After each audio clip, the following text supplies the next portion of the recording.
पटना का रुख कर लेते हैं, क्योंकि वहां रोहित कुछ अलग ही रौनक छठ पर देखने को मिलती है। जरा तस्वीरों में दिखाइए अलग किस तरीके की रौनक।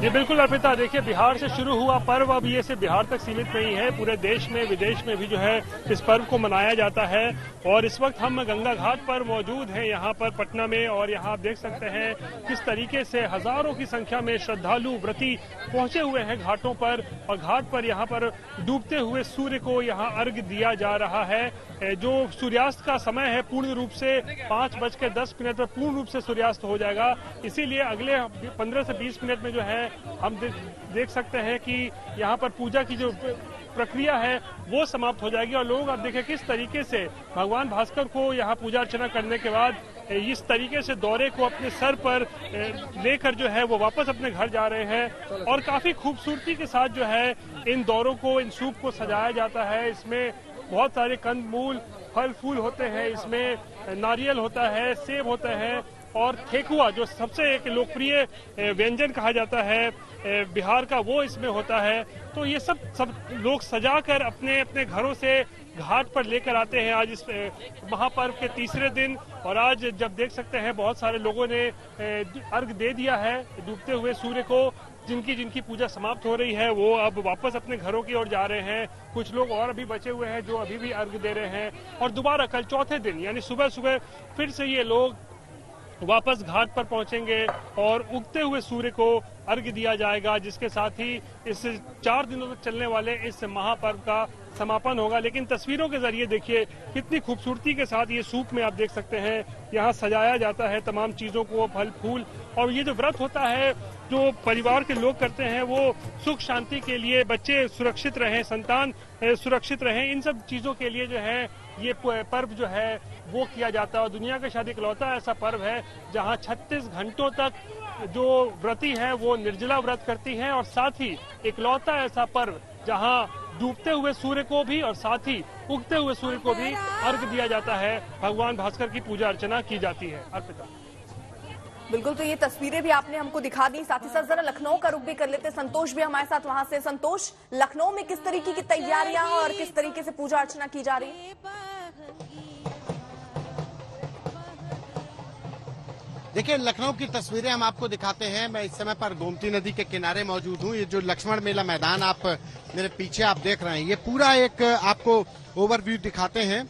ये पूरा इस तरीके से 10 घाट लखनऊ में गोमती किनारे बनाए गए हैं ताकि जो लोग हैं वो छठी मैया का व्रत रखने वाले जो व्रती हैं, जो परिवार आते हैं सूर्यास्त के समय पर और सूर्योदय के समय पर, उनको किसी तरीके की परेशानी ना हो। पूरी परंपराओं के साथ इसका निर्वहन किया जा रहा है।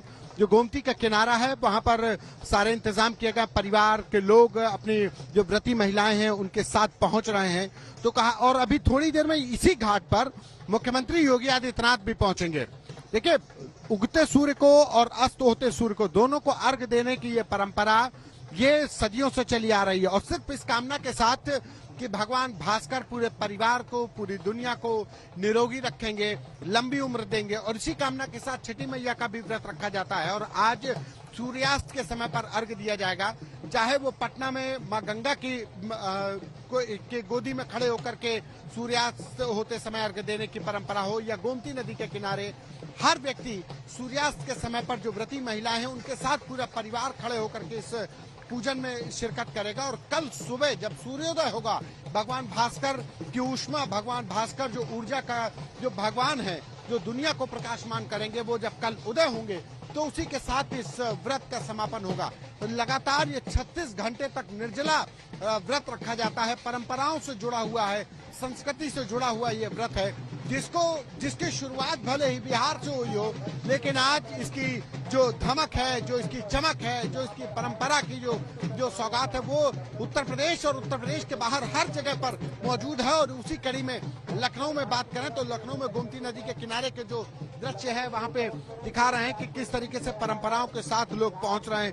गोमती नदी के किनारा है ये, जहाँ पर लोग सिरों पर डलिया रख करके, जिसमें फल हैं, जो पारंपरिक जो व्यंजन होता है, जो प्रसाद कहा जाता है ठेकुआ, उसको तैयार करके ला रहे हैं। तो कुछ लोग भी हैं जो परिवार के लोगों के साथ आए हुए हैं। तो किस तरीके का व्रत, आप लोग भी सहभागी होते हैं व्रत में? कैमरा तो उधर। आप लोग कैसे भाग करते हैं? हमारे यहाँ छठी व्रत होती है, कोसी भरा जाता है। ये संतान रक्षा के लिए ये व्रत पूजा की जाती है। हमारी माताएं बहनें संतान की रक्षा करने के लिए डूबते हुए सूर्य को अर्घ्य देती हैं, फिर उगते हुए सूर्य को अर्घ्य देती हैं। इस तरह से यह मान्यता विश्व में एकमात्र इधर पूर्वांचल और अभी बढ़ता जा रहा है। इस तरह की मान्यताएं बढ़ती जा रही हैं, लोगों का विश्वास बढ़ता जा रहा है और छठी माँ के आशीर्वाद पा करके आज सभी धन्य हो रहे हैं, उनकी मनोकामनाएं पूरी हो रही हैं। पूरी मैया मनोकामना पूर्ण करने वाली देवी है और उसीलिए ये व्रत रखा जा रहा है पूरे परिवार की कुशलता और कामना के लिए।